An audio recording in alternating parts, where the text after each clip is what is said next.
Bismillahirrahmanirrahim. Assalamualaikum warahmatullahi wabarakatuh. Alhamdulillah Waalaikumsalam. wassalatu wassalam ala sayyidina Muhammad wa ala alihi wa ashabihi ajma'in. Alhamdulillah kita bisa berkumpul lagi di Majelis Rohis Landakers melanjutkan pembahasan kitab Aqidatul Awam yang akan membahas mengenai istri baginda Rasulullah SAW. Sebelum mulai, marilah kita sama-sama membaca Ummul Quran surat Al-Fatihah. Semoga dengan keberkahan surat Al-Fatihah, majelis kita ini mendapatkan keberkahan dari Allah Subhanahu wa Ta'ala dan kita mendapatkan ilmu yang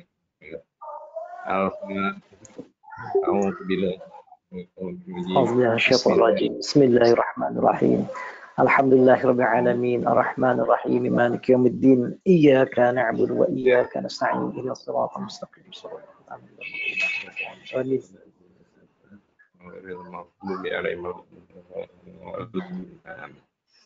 Silakan Ustadz Aib untuk memulai kajian. Terima kasih Pak Dokter, jazakallah khairan katsira, dan terima kasih juga untuk seluruh jamaah Landakers yang dirahmati Allah. Assalamualaikum warahmatullahi wabarakatuh.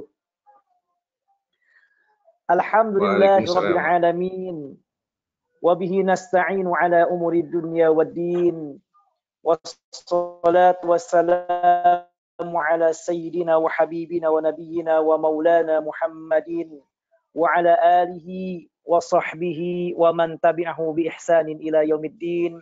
Subhanaka la ilma lana illa ma 'allamtana innaka antal alimul hakim.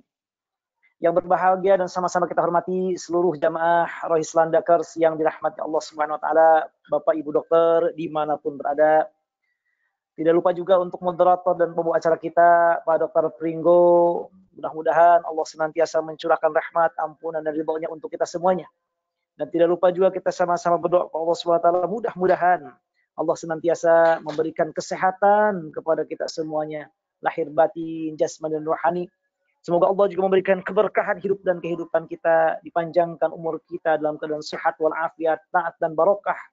Dan mudah-mudahan yang saat ini sedang ditimpa sakit, khususnya keluarga besar, yaitu Rohis Landakers, mudah-mudahan Allah segera mengembalikan kesehatannya.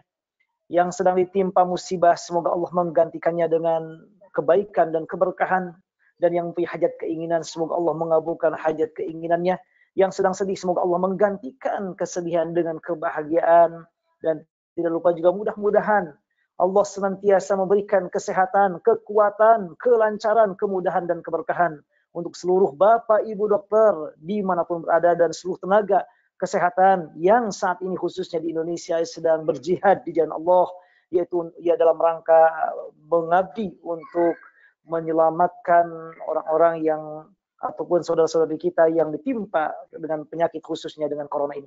Tidak lupa juga kita sama-sama berdoa dan kita doakan bersama untuk negara kita tercinta Indonesia khususnya dan umumnya seluruh negara dimanapun berada. Mudah-mudahan wabah corona ini yang sekarang sedang menimpa dan bahkan sedang banyak kasusnya di Indonesia khususnya, mudah-mudahan segera berakhir dan mudah-mudahan segera diangkat oleh Allah Subhanahu wa taala. Amin. Allahumma amin ya rabbal alamin. Bapak Ibu yang berbahagia yang dirahmati Allah Subhanahu wa taala, insyaallah kita akan melanjutkan kajian kita yaitu berkaitan dengan kitab Aqidatul Awam, yaitu kitab dasar untuk mubtadi, pemula yang berkaitan dengan bahasan ilmu akidah. Dan insyaallah pada kesempatan kali ini kita sudah memasuki pertemuan yang ke-12, di mana insyaallah minggu depan atau pertemuan berikutnya insyaallah adalah yang terakhir. Yang terakhir. Jadi insyaallah ini adalah sebelum akhir. Nanti insyaallah pertemuan berikutnya adalah yang terakhir insyaallah. Dan alhamdulillah ini mudah-mudahan tentunya berkah untuk kita semuanya. Dan untuk pertemuan ke-12 ini kita akan membahas insyaallah berkaitan dengan istri-istri baginda Rasulullah SAW, juga dengan paman-paman baginda Rasulullah SAW. Setelah sebelumnya kita sudah membahas tentang berkaitan dengan putra-putri baginda Rasulullah SAW. Ini saya mencoba mengirimkan file berkaitan dengan ringkasan istri-istri Rasulullah SAW, namun nampaknya belum terkirim. Nanti insyaallah kalau sudah ini saya kirimkan kembali ke Pak Dokter insyaallah. Kalaupun misalnya sekarang belum terkirim, nanti kalau sudah selesai saya kirimkan ringkasan tentang seputar istri-istri Rasulullah Sallallahu Alaihi Wasallam. Baik Bapak Ibu berbahagia, untuk memulai keberkahan kita sebagaimana biasa kita baca matan daripada nazam dari kitab Aqidatul Awam karya Syekh Ahmad Al-Marzuqi ini. Mudah-mudahan ini memberikan di antara wasilah pada kita semuanya untuk keberkahan hidup dan kehidupan kita, dan juga tambahan kebahagiaan dan juga timbangan kebaikan kita, khususnya untuk kehidupan abadi kelak kita di akhirat. Baik, kita baca terlebih dahulu. Bismillahirrahmanirrahim. Qala al-musannifu nafa'ana Allah bihi wa bi'ulumi fid darain amin. Abda'u bismillahirrahmani wa birrahimi daimil ihsani. Falhamdulillahil qadimil awwali wal akhiril baqi bila tahawuli. Thumma as-salatu wassalamu sarmada 'alan nabiyyi khairi man qad wahhada wa alihi wa sahbihi wa man tabi' سبيل دين الحق غير مبتدع وبعد فاعلم بوجوب المعرفة من واجب لله 20 صفة فالله موجود قديم باقي مخالف للخلق بالإطلاق وقائم غني وواحد وحي قادر مريد عليم بكل شيء سميع البصير والمتكلم له صفات سبعة تنتظم فقدرة إرادة سمع بصر حياة العلم كلام استمر وجائز بفضله وعدله ترك لكل ممكن كفعله أرسل أنبياء ذوي فطانة بالصدق والتبليغ والأمانة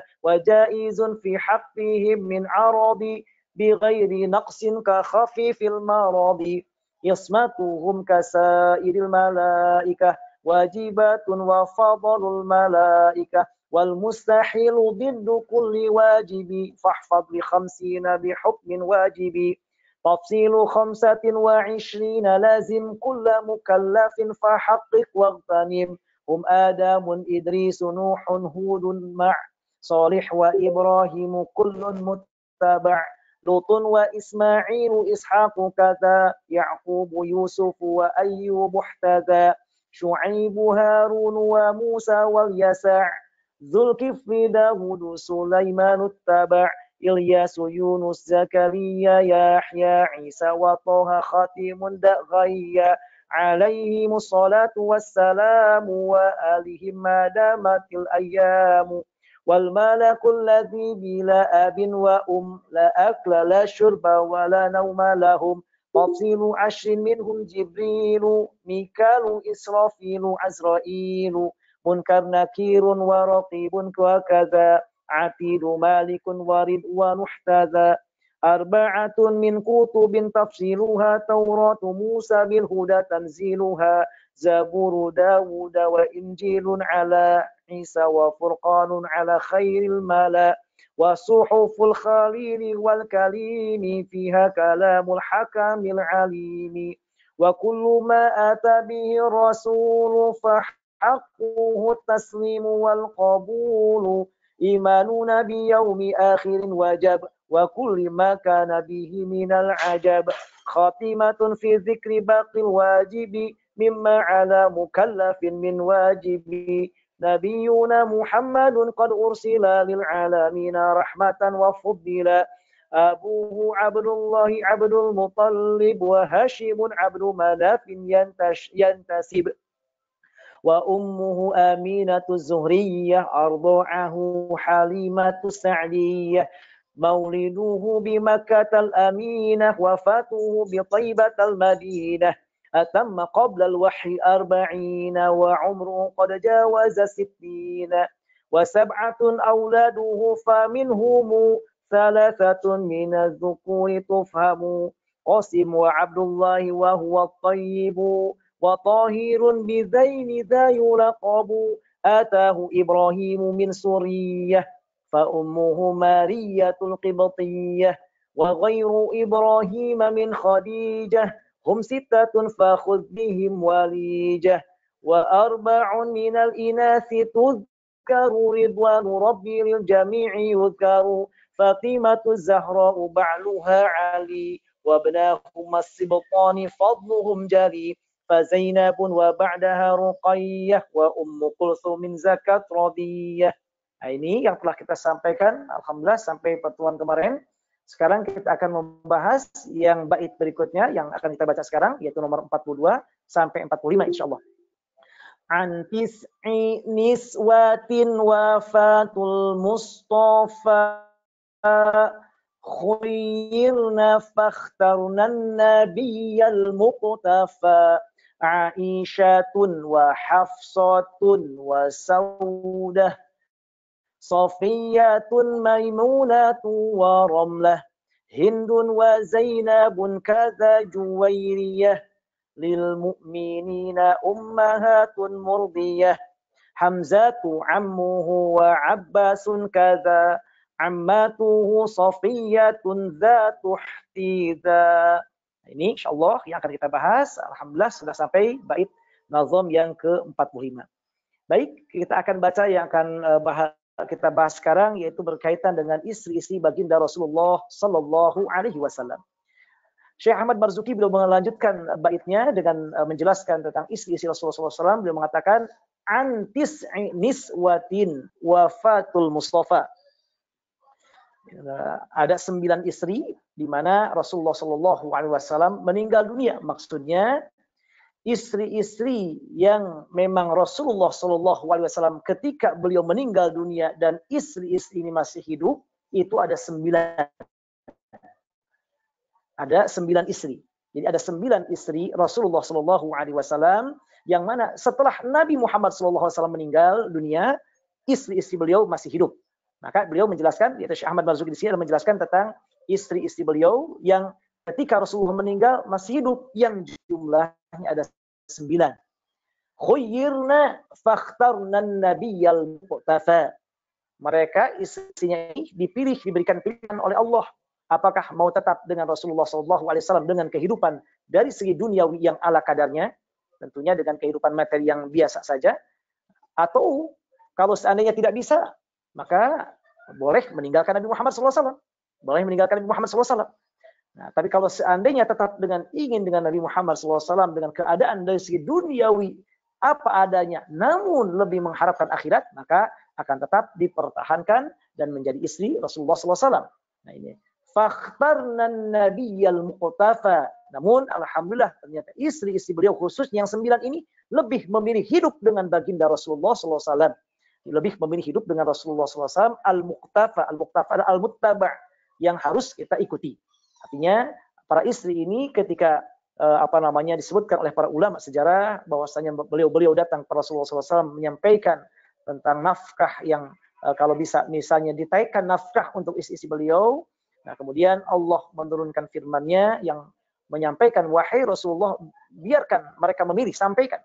Kalau seandainya mereka ingin tetap seperti atau tetap menjadi istri Nabi Muhammad SAW, maka harus rela dengan kehidupan materi yang biasa. Karena memilih untuk akhirat.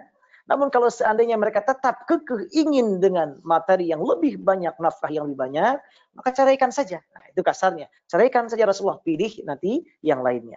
Namun alhamdulillah setelah diberikan pilihan demikian, semua istri Rasulullah SAW yang 9 orang ini, yang 9 istri Rasulullah SAW ini memilih untuk tetap menjadi istri Rasulullah SAW dengan semua kekurangan atau dengan semua keterbatasan dari segi materinya. Maka fakhtarna, mereka istri-istri ini memilih an-nabiyya al-muqtafa, yaitu memilih Nabi Muhammad SAW al-muqtafa yang wajib diikuti. Kemudian Syekh Ahmad Marzuki menjelaskan istri-istri Rasulullah SAW, 9 istri dimaksud adalah Aisyatun, Aisyah, kemudian wa Hafsah, kemudian Hafsah, Saudah, Sayyidah Saudah, kemudian Safiyah, Maimunah, dan Romlah. Kemudian Hindun, Zainab, kada, demikian juga Juwairiyah. Demikian juga dengan Juwairiyah. Jadi Aisyah 1, Hafsah 2, Saudah 3, Safiyah 4, Maimunah 5, Romlah 6, Hindun. Ada yang ke-7, Zainab ke-8, Juwairiyah yang ke-9. Ini 9 istri Rasulullah SAW yang semuanya beliau masih hidup ketika setelah Nabi Muhammad SAW meninggal dunia. Kemudian kata Syekh Ahmad Marzuki, lil mu'minina ummahatun murdiyah. Bagi orang-orang beriman, semua istri Nabi Muhammad SAW adalah ibunya orang-orang beriman. Maka seringkali disebut istri Nabi Muhammad dengan Ummahatul Mukminin, ibunya orang-orang beriman. Maka nanti di antara implikasinya adalah istri Nabi Muhammad SAW setelah meninggal dunia tidak boleh menikah dengan yang lainnya. Tidak boleh menikah dengan yang lainnya. Murdiyah yang tentu insya Allah diridhai oleh Allah Subhanahu wa Ta'ala. Nah, ini Syekh Ahmad Marzuki dalam hal ini menjelaskan sekali lagi adalah tentang istri-istri Rasulullah SAW, yang mana beliau menjelaskan 9 istri Rasulullah SAW, di mana setelah Nabi Muhammad SAW meninggal, istri-istri ini, istri Rasulullah SAW ini masih hidup. Meskipun jumlah istri Rasulullah SAW menurut pendapat yang paling kuat itu jumlahnya bukan 9, tapi ada 11. Nah, jadi 11 istri Rasulullah SAW. Ini menurut pendapat yang paling kuat para ulama. Hanya Syekh Ahmad Marzuki di sini menyebutkan 9, maksudnya adalah 9 istri yang masih hidup ketika Rasulullah SAW sudah meninggal dunia. Nah, jadi istri-istri yang memang masih hidup ketika Rasulullah SAW meninggal dunia itu ada 9. Adapun 2 orang lagi yang tidak disebutkan oleh Syekh Ahmad Marzuki adalah Sayyidah Khadijah. Nah, Sayyidah Khadijah. Jadi Sayyidah Khadijah dan yang kedua Sayyidah Zainab binti Khuzaimah. Nah, ini Sayyidah Khadijah dan Sayyidah Zainab binti Khuzaimah tidak disebutkan oleh Syekh Ahmad Marzuki dalam nazamnya ini karena 2 istri Rasulullah SAW ini, yaitu Sayyidah Khadijah dan Sayyidah Zainab binti Khuzaimah ini meninggal dunia terlebih dahulu sebelum Nabi Muhammad meninggal. Jadi 2 istri Rasulullah SAW yang meninggal ketika Nabi Muhammad masih hidup itu hanyalah 2 orang saja, yaitu Sayyidah Khadijah dan Sayyidah Zainab binti Khuzaimah. Makanya Syekh Ahmad Marzuki tidak menyebutkannya dan beliau hanya menyebutkan yang 9 orang ini, yaitu yang masih hidup setelah Nabi Muhammad SAW meninggal dunia. Kemudian Al-Imam Syekh Nawawi Al-Bantani menjelaskan ketika menjelaskan bait ini, beliau mengatakan bahwasanya inilah di antara hal yang wajib diimani oleh seorang muslim dan muslimah dimanapun berada tentunya, bahwa dan juga wajib diketahui oleh kita selaku muslim muslimat tentang istri-istri Rasulullah Sallallahu Alaihi Wasallam. Dan perlu diketahui sebagai telah kita singgung bahwa istri Rasulullah SAW jumlahnya ada 11 menurut mayoritas ulama, yaitu istri yang pertama beliau, ya, ini berdasarkan urutan pernikahannya adalah pertama Khadijah binti Khuwailid. Khadijah binti Khuwailid, beliau berasal dari suku Arab Quraisy, Sayyidah Khadijah. Nah, Sayyidah Khadijah. Nah, ini menikah dengan Rasulullah SAW, kata para ulama, yaitu ketika usia beliau yaitu 40 tahun, dan saat itu Rasulullah SAW usianya adalah 25 tahun. Jadi terpaut 15 tahun. Kemudian menikah bersama atau hidup bersama dengan Rasulullah SAW itu selama 25 tahun. 25 tahun. Jadi ini artinya bahwa Sayyidah Khadijah meninggal dunia pada usia 65 tahun. Dan ketika Sayyidah Khadijah meninggal dunia, usia Rasulullah SAW adalah 50 tahun. Nah, ini artinya sekali lagi bahwasanya Sayyidah Khadijah binti Khuwailid adalah istri pertama Rasulullah SAW. Dan perlu diketahui bahwa selama Rasulullah SAW menikah dengan Sayyidah Khadijah binti Khuwailid, Nabi Muhammad SAW tidak menikah dengan wanita yang lainnya. Di selama 25 tahun Rasulullah menikah dengan Sayyidah Khadijah, beliau tidak menikah dengan wanita yang lainnya. Ya, tidak wanita yang lainnya. Baru kemudian Rasulullah menikah dengan wanita yang lainnya dan melakukan poligami setelah Sayyidah Khadijah binti Khuwailid meninggal dunia. Ini artinya kata para ulama mempertegas dan juga memperkuat bahwa poligaminya Rasulullah SAW itu adalah berdasarkan wahyu dari Allah Subhanahu wa taala. Berdasarkan wahyu dari Allah Subhanahu wa taala, jadi bukan berdasarkan mohon maaf syahwat ataupun hal-hal yang lainnya. Nauzubillah, tidak. Tapi berdasarkan wahyu dari Allah Subhanahu wa taala. Allah memerintahkan menikah dengan Sayyidah Saudah, kemudian Sayyidah Aisyah dan seterusnya. Nah, kemudian istri yang kedua Rasulullah SAW yaitu adalah Saudah binti Zam'ah. Setelah meninggal Sayyidah Khadijah, Rasul kemudian menikah dengan Sayyidah Saudah binti Zam'ah. Saudah binti Zam'ah juga sama dari suku Quraisy. Nah, usia beliau ketika wafat beliau usianya lebih dari 80 tahun. usianya lebih dari 80 tahun. Jadi usia Saudah binti Zam'ah. Dan Saudah ini juga termasuk istri Rasulullah SAW yang beliau masih tetap hidup setelah Nabi Muhammad meninggal dunia. Kemudian menikah juga di Mekah, dan juga beliau hidup bersama dengan baginda Rasulullah SAW yaitu selama 14 tahun. Jadi selama 14 tahun Sayyidah Saudah binti Zam'ah hidup bersama dengan Rasulullah SAW. Sementara Sayyidah Khadijah selama 25 tahun. Nah, di sini artinya Sayyidah Khadijah lebih lama daripada Sayyidah Saudah. Dan perlu diketahui bahwasanya Sayyidah Saudah binti Zam'ah itu sebelum menikah dengan Rasulullah SAW, beliau adalah terlebih dahulu menikah dengan seorang laki-laki bernama As-Sakran bin Amr. As-Sakran bin Amr yang masih keluarga beliau. Nah, dikatakan para ulama masih sepupu Saudah. Nah, masih sepupu Saudah. Kemudian setelah itu As-Sakran meninggal dunia dan juga suaminya ini adalah masuk Islam, bahkan turut hijrah ke negeri Habasyah yang kedua. Ketika pulang ke Mekah, suaminya meninggal dunia. Nah, meninggal dunia. Sementara keluarganya Saudah binti Zam'ah tidak ada yang memeluk agama Islam kecuali suaminya itu. Dan suaminya yang sudah sangat disayang ini sudah meninggal dunia. Makanya karena itulah Rasulullah SAW kemudian mengambil Saudah binti Zam'ah untuk dinikahi untuk menyelamatkan yaitu Sayyidah Saudah dari kekangan atau bahkan akan siksaan yang akan dihadapi dari keluarganya, dari keluarga Sayyidah Saudah. Karena tidak ada yang masuk Islam kecuali Sayyidah Saudah binti Zam'ah dan suaminya yaitu yang bernama Sakran bin Amr. Pun demikian tadi, mohon maaf terlewat, Sayyidah Khadijah binti Khuwailid sebelum menikah dengan Rasulullah SAW, beliau sudah menikah 2 kali. Pertama dengan Utayyiq bin Abid al-Makhzumi dan mempunyai seorang putri yang bernama Hindun. Kemudian Utayyiq meninggal dunia, lalu Sayyidah Khadijah meninggal dengan Abu Halah At-Tamimi. Nah, dan dari pernikahannya mempunyai 2 orang putra yaitu Hindun dan Halah. Nah, Hindun dan Halah. Jadi oleh karena itu Sayyidah Khadijah sebelum menikah dengan Nabi Muhammad SAW juga beliau janda, pernah menikah 2 kali. Pun demikian dengan Sayyidah Saudah binti Zam'ah juga seorang janda dan sudah menikah yaitu dengan saudaranya beliau, maksudnya dengan sepupu beliau yang bernama As-Sakran bin Amr. Kemudian yang berikutnya adalah setelah menikah dengan Saudah binti Zam'ah, Rasulullah SAW kemudian menikah dengan Sayyidah Aisyah binti Abu Bakar As-Siddiq. Sayyidah Aisyah ini adalah putrinya Abu Bakar As-Siddiq. Abu Bakar As-Siddiq sebagai kita ketahui adalah sahabat Rasulullah yang sangat luar biasa. Termasuk khalifah yang pertama yang menggantikan saat Rasulullah SAW meninggal dunia. Dan pernikahan dengan Sayyidah Aisyah, dan Sayyidah Aisyah ini satu-satunya dari istri Rasulullah SAW yang masih gadis. Disebutkan menurut para ulama bahwa beliau menikah dengan Rasulullah SAW pada usia 6 tahun akadnya.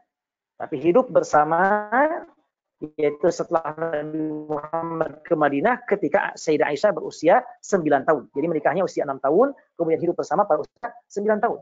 Nah, tentu Bapak Ibu akan mengatakan, waduh ini kecil sekali. Nah, ini kita perlu melihat konteksnya, bukan konteks sekarang.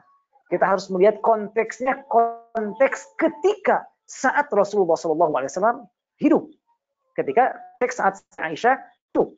Konteks ketika orang-orang Arab jahiliyah dahulu kala. Di mana menikah dengan usia yang seperti itu adalah sesuatu yang sudah biasa dan lumrah. Sudah banyak menikah dengan yang masih kecil tadi. Jadi oleh karena itu pernikahan Rasulullah SAW dengan Sayyidah Aisyah bukan sesuatu yang aib, tapi memang sudah biasa terjadi. Makanya tidak pernah kita melihat dalam satupun sejarah atau buku-buku sejarah yang mencela Rasulullah SAW karena menikahi Sayyidah Aisyah yang masih kecil. Tidak. Kenapa? Karena memang itu sudah biasa terjadi pada masa dahulu kala. Tentu kalau kita kacamata kita sekarang, kita akan mengatakan bahwasanya itu sesuatu yang sangat seorang anak kecil yang sudah sepuh konteks sekarang. Namun tentunya kita harus melihat kacamata yang dahulu kala. Sebagaimana kalau kacamata sekarang dilihat oleh kacamata dahulu juga sama. Orang dahulu akan mengatakan zaman sekarang menikahnya sudah tua-tua semuanya. Nah, jadi ini artinya bahasanya harus melihat konteksnya, yaitu kepada konteks di lingkungan, saat pada zaman sebelumnya atau saat itu, bukan pada dengan kacamata kita sekarang. Nah, Sayyidah Aisyah satu-satunya Rasulullah SAW yang belum masih gadis, dan jauh ketika Rasulullah SAW meninggal dunia, usia Sayyidah Aisyah 18 tahun. Ketika Rasulullah SAW dunia. Dan Sayyidah Aisyah hidup bersama dengan Rasulullah SAW selama 9 tahun. Kemudian Sayyidah Aisyah sendiri, kata para ulama, usia beliau itu diperkirakan hampir 67 tahun. Jadi hampir 67 tahun. Jadi bayangkan bahwa dia Sayyidah Aisyah dari usia 18 tahun, jadi setelah Nabi Muhammad SAW meninggal dunia, beliau masih hidup lama, sampai usia beliau hampir 67 tahun usia beliau. Dan beliau dinikahi oleh Rasulullah SAW di Mekah pada bulan Syawal. Makanya termasuk di antara waktu atau bulan yang dianjurkan menikah oleh sebagian ulama, khususnya dalam mazhab Syafi'i, itu adalah bulan Syawal. Jadi pada bulan Syawal dianjurkan untuk menikahkan, atau waktu untuk menikah siapa saja. Nah, kita atau putra-putri kita. Nah, kenapa demikian? Tabarukan dan iqtidaan mengikuti Rasulullah SAW, di mana Rasulullah SAW menikahi Sayyidah Aisyah pun, yaitu pada bulan Syawal. Nah, ini pada bulan Syawal. Kemudian setelah Sayyidah Aisyah, yang berikutnya, yang keempat adalah yang bernama Sayyidah Hafsah binti Umar bin Khattab. Ini Sayyidah Hafsah, putrinya Umar bin Khattab. Umar bin Khattab adalah khalifah yang kedua, yang melanjutkan setelah Abu Bakar As-Siddiq, dan juga merupakan sahabat yang sangat setia dengan Rasulullah SAW. Nah, Hafsah ini putrinya Umar bin Khattab. Nah, sebagaimana tadi Aisyah, putrinya Abu Bakar As-Siddiq. Sayyidah Hafsah, beliau juga dari suku Quraisy, dan usia beliau sampai beliau meninggal dunia, kata para ulama, adalah 63 tahun. Sayyidah Hafsah meninggal 63 tahun. Ketika Nabi Muhammad SAW meninggal dunia, usia Sayyidah Hafsah itu adalah 29 tahun. 29 tahun. Jadi ketika Rasulullah meninggal dunia, usia Sayyidah Hafsah 29 tahun. Dan hidup Sayyidah Hafsah dengan Rasulullah SAW itu selama 8 tahun. Selama 8 tahun Sayyidah Hafsah hidup tinggal bersama dengan Rasulullah SAW. Sayyidah Hafsah juga sama, beliau seorang janda. Sebelumnya beliau menikah dengan Khunais bin Hudzafah As-Sahmi. Khunais. Nah, kemudian Khunais wafat di Madinah karena luka setelah perang Badar. Nah, kemudian Rasulullah SAW menikah dengan Sayyidah Hafsah. Di samping tentu di antara tujuannya adalah untuk menghormati, juga untuk menjalin hubungan lebih dekat dengan sahabat beliau, yaitu Sayyidina Umar bin Khattab. Nah, berikutnya yang kelima, setelah itu kemudian Rasulullah SAW menikah dengan Sayyidah Zainab binti Khuzaimah. Nah, ini Sayyidah Zainab binti Khuzaimah, beliau adalah dari Arab, tapi bukan dari suku Quraisy. Bukan dari suku Quraisy. Kemudian usia beliau tidak lama, hanya 30 tahun saja, Sayyidah Zainab binti Khuzaimah. Dan sebagaimana telah kita singgung, bahwa Sayyidah Zainab binti Khuzaimah itu adalah satu dari dua istri Rasulullah SAW yang meninggal ketika Nabi Muhammad masih hidup. Sayyidah Zainab binti Khuzaimah, usia beliau hanya 30 tahun saja, dan beliau wafat sebelum Nabi Muhammad SAW meninggal dunia. Dan kata para ulama, beliau bersama dengan Rasulullah, hidup bersama dengan Rasulullah SAW, ada yang mengatakan hanya 2 bulan saja. Ada juga yang mengatakan hanya 3 bulan saja. Ada juga yang mengatakan hanya 8 bulan saja. Jadi tidak lama. Nah, tidak lama. Jadi ini istri Rasulullah SAW yang paling sebentar hidup bersama dengan Rasulullah SAW, Zainab binti Khuzaimah. Dan Sayyidah Zainab binti Khuzaimah juga seorang janda. Sebelum menikah dengan Nabi Muhammad SAW, beliau menikah terlebih dahulu dengan Abdullah bin Jahsh. Abdullah bin Jahsh kemudian wafat gugur syahid pada perang Uhud, kemudian dinikahi oleh Rasulullah Sallallahu Alaihi Wasallam. Nah, karena Sayyidah Zainab ini binti Khuzaimah ini adalah seorang wanita yang terkenal sekali dengan sebutan Ummul Masakin, ibunya orang-orang miskin. Ya, seorang yang sangat peduli dan sangat perhatian dengan orang-orang yang memerlukan orang-orang miskin. Nah, Sayyidah Zainab binti Khuzaimah. Kemudian yang berikutnya, yang keenam, ada namanya Ummu Salamah. Ummu Salamah yang tadi disebutkan oleh Syekh Ahmad Marzuki, Hindun. Nah, nama beliau adalah Hindun binti Abu Umayyah. Ummu Salamah, yaitu nama beliau Hindun binti Abu Umayyah.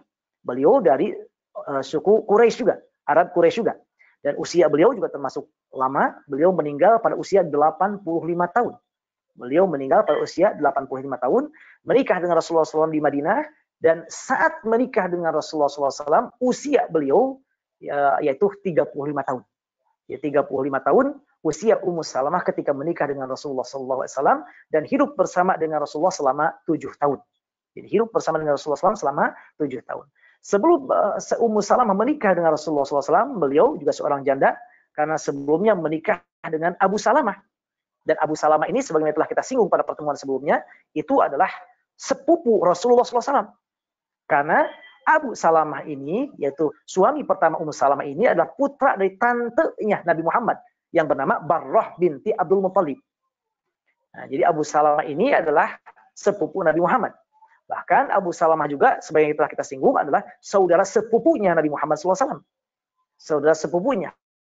Karena Abu Salamah juga adalah merupakan di antara anak yang pernah disusui oleh Halimatus Sa'diyah yang juga pernah menyusui Rasulullah Shallallahu Alaihi Wasallam. Nah, kemudian Abu Salamah meninggal dunia karena luka dari perang Uhud dan akhirnya meninggal dunia. Kemudian Nabi Muhammad menikahi Ummu Salamah. Nah, jadi artinya bahwasanya istri beliau yang beliau nikahi dalam keadaan janda tersebut adalah umumnya suaminya meninggal karena perang, karena membela agama Islam. Termasuk Ummu Salamah ini. Yang berikutnya yang ketujuh adalah Zainab binti Jahsh. Sayyidah Zainab binti Jahsh. Ini beliau orang Arab tapi bukan dari suku Quraisy. Nah, ini usia beliau, kata para ulama diperkirakan 53 tahun usia beliau. Jadi beliau meninggal pada usia 53 tahun. Menikah di Madinah. Dan ketika menikah dengan Nabi Muhammad SAW, usia Sayyidah Zainab binti Jahsh itu adalah 43 tahun. 43 tahun. Dan hidup bersama dengan Rasulullah SAW itu selama 6 tahun. Selama 6 tahun hidup bersama dengan Rasulullah SAW. Dan Sayyidah Zainab binti Jahsh ini juga seorang janda, karena sebelumnya Sayyidah Zainab binti Jahsh ini juga adalah sepupu Nabi Muhammad SAW, juga seorang janda, karena beliau juga adalah putri dari tante Rasulullah SAW yang bernama Umaymah binti Abdul Muttalib. Jadi Umaymah binti Abdul Muttalib. Nabi Muhammad pernah menikah dengan sepupu Nabi Muhammad namanya Sayyidah Zainab binti Jahsh. Maka pernikahan sepupu diperbolehkan, bukan mahram. Kalau dengan keponakan baru tidak boleh. Tapi kalau sepupu, baik dari pihak ayah atau dari pihak ibu, diperbolehkan menikah. Ini sebagaimana Nabi Muhammad SAW menikahi sepupu beliau, yaitu Sayyidah Zainab binti Jahsh. Karena Sayyidah Zainab binti Jahsh adalah putri dari paman Rasulullah, dari tante Rasulullah SAW yang bernama Umaymah binti Abdul Muttalib. Dan sebelum menikah dengan Nabi Muhammad SAW, Sayyidah Zainab binti Jahsh menikah dengan putra angkat Rasulullah yang bernama Zaid bin Harithah. Nah, dan di antara hikmah pernikahan dengan Sayyidah Zainab binti Jahsh itu adalah untuk membatalkan yaitu at-tabanni atau pengangkatan anak. Di orang-orang Arab jahiliyah dahulu kala, mereka ketika mereka mengangkat anak, mengangkat anak angkat, kemudian mereka menisbahkan anak angkat itu menjadi anaknya sendiri. Menjadi anaknya sendiri. Sehingga misalnya Zaid bin Harithah, kemudian oleh Nabi Muhammad diganti dengan Zaid bin Muhammad. Zaid putranya Muhammad. Dan itu tradisi yang sudah sudah biasa dan banyak terjadi di orang-orang Arab jahiliyah saat itu. Nah, jadi kalau ngangkat anak bisa dinisbahkan, dianggap sebagai anak sendiri. Nasabnya pun nasab dengan bapak angkatnya. Nah, inilah yang kemudian oleh Islam dilarang sampai turun ayat dan sampai akhirnya Nabi Muhammad pun yang tadinya mengganti Zaid bin Muhammad tetap dinisbahkan dengan ayahnya, Zaid bin Harithah. Nah, dan untuk memperkuat bahwa tidak diperbolehkan hal itu, bahwasannya putrinya atau istrinya, anak angkat itu adalah orang lain. Bukan seperti mantunya sendiri, tidak. Makanya Allah kemudian memerintahkan atau menikahkan Rasulullah SAW dengan Zainab binti Jahsh. Zainab binti Jahsh. Dan Sayyidah Zainab binti Jahsh ini adalah satu-satunya istri Nabi Muhammad SAW yang dinikahkan oleh Allah Subhanahu Wa Taala, sebagaimana firman Allah dalam surat Al-Ahzab. Wa zawajnakaha, menikahkan Nabi Muhammad SAW dengan Sayyidah Zainab binti Jahsh. Nah, jadi Rasulullah SAW kemudian menikah dan sejak itu kemudian maka at-tabanni atau mengangkat anak, kemudian menisbahkan anak angkat itu dengan orang atau dengan laki-laki atau ayah angkatnya, baik senasabnya, itu tidak diperbolehkan dalam agama kita. Kalau mengangkat anak, angkat anak saja. Tapi tetap dia bukan anak bapak angkatnya, bukan anak kandung bapak angkatnya, dan tidak boleh dinisbahkan, dikaitkan nasabnya dengan bapak angkatnya, tetap harus kepada bapak aslinya. Itu Sayyidah Zainab binti Jahsy. Kemudian yang ke-8, Sayyidah Zuwairiyah binti Al-Harith. Sayyidah Zuwairiyah binti Al-Harith, ya usia beliau dari suku Arab, bukan dari suku Quraisy. Usia beliau kata para ulama 70 tahun, dan kemudian beliau menikah di Madinah, dan usia ketika menikah dengan Nabi Muhammad SAW usia 25 tahun, dan hidup bersama dengan Rasulullah SAW selama 6 tahun. Ini Sayyidah Juwairiyah binti Al-Harith. Nah, sebelumnya Sayyidah Juwairiyah, karena seorang janda juga, beliau menikah dengan Musafi' bin Safwan Al-Khuzai Al-Mustaliqi. Al-Mustaliqi. Nah, ini dari Bani Mustaliq. Nah, beliau Sayyidah Zuwairiyah binti Al-Harith. Nah, kemudian setelah itu suaminya meninggal dalam keadaan kafir, dalam artian tidak muslim. Kemudian menikahlah dan dinikahilah oleh baginda Rasulullah Shallallahu Alaihi Wasallam. Yang ke-9 yang bernama Ummu Habibah atau Romlah binti Abu Sufyan bin Harb. Ini saudarinya Muawiyah. Muawiyah khalifah pada Bani Umayyah. Ummu Habibah atau Romlah binti Abu Sufyan. Beliau dari suku Quraisy. Usia beliau, kata para ulama, 69 tahun. Dan ketika menikah dengan Nabi Muhammad, usia beliau 36 tahun. Dan hidup bersama dengan Rasulullah selama 4 tahun. Selama 4 tahun. Dan Ummu Habibah adalah putrinya dari Abu Sufyan bin Harb. Abu Sufyan bin Harb, ini putri dari Abu Sufyan. Dan juga saudarinya Muawiyah bin Abi Sufyan, pendiri dinasti Bani Umayyah. Nah, sebelumnya beliau menikah dengan Ubaidillah bin Jahsy. Dan dikaruniakan oleh Allah seorang putri bernama Habibah. Makanya disebut dengan Ummu Habibah, ibunya Habibah, karena punya putri bernama Habibah. Kemudian keduanya turut hijrah ke Habasyah, suami istri ini. Nah, hanya saja, ini bagaimana? Ketika berada di negeri Habasyah di Ethiopia, suaminya dari Ummu Habibah yaitu Ubaidillah tadi murtad, masuk agama Kristen dan meninggal dalam keadaan Kristen. Nah, ini siapa? Yaitu suaminya Ummu Habibah.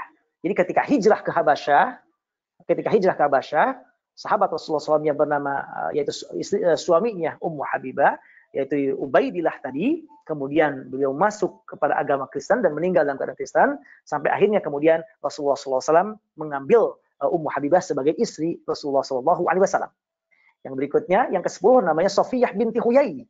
Sofiyah binti Huyai. Nah, ini adalah seorang istri Rasulullah SAW yang darahnya bukan Arab, tapi ini adalah orang Israel. Maksudnya dia orang Yahudi. Tapi kemudian masuk agama Islam dan menjadi istri Nabi Muhammad SAW. Nah, usia beliau, Sofiyah binti Huyai ini adalah 59 tahun. Nah, ketika menikah dengan Rasulullah SAW, usia beliau 20 tahun dan hidup bersama Rasulullah SAW selama 4 tahun. Nah, ini Sofiyah ini adalah seorang wanita Yahudi asalnya dari Bani Quraidah. Nah, juga masih ada keturunan dari Nabiullah Harun dan juga Nabiullah Musa alaihissalam. Sebelumnya beliau menikah dengan seorang yang bernama Salam bin Mishkam. Nah, seorang Yahudi menikah dengan seorang Yahudi bernama Salam bin Mishkam. Nah, kemudian ketika saat itu beliau menjadi tawanan, kemudian oleh Rasulullah SAW diambil untuk menghormati dan memuliakan kedudukan beliau. Karena memang Sofiyah ini adalah putri dari pimpinan Yahudi. Maka kemudian Rasulullah menjadikan istri Rasulullah SAW. Yang terakhir yang ke-11 bernama Maimunah binti Al-Harith bin Hazn.